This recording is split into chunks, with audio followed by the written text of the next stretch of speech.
Vítam vás na mojom kanáli Jednoducho bez lepku. Ak chcem rodine dopriať sladkosť bez výčitiek, pripravujem tento makovo-jablkový koláčik. Budeme potrebovať len pár ingrediencií, a to 200 g pomlazého maku, 2 polievkové lyžice múky, 5 jablk, 2 vajcia, 1 polievkovú lyžicu medu a 1 polievkovú lyžicu chia semienok. Keďže ja meliem mak v mlynčeku na kávu, pridávam si k nemu hneď tie 2 polievkové lyžice múky a takto sa mi mak do mixérika nezalepí. K maku pridávam najemno nastrúhané jablká, chia semienka, med, sódu bikarbónu a vajíčka. Všetko dôkladne premiešam.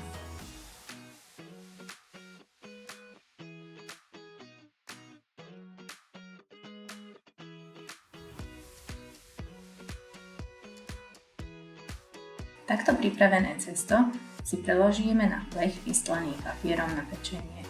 Ja som použila tortovú formu s priemerom 24 cm.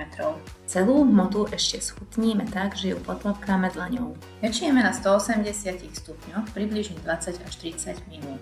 Priebežne kontrolujeme špajdlou. Ak zostala čistá, koláčik je hotový. Necháme ho vychladnúť na mriežke, môžeme si ho ozdobiť práškovým cukrom či džemom. Ak sa vám video páčilo, zvážte odber a dajte like.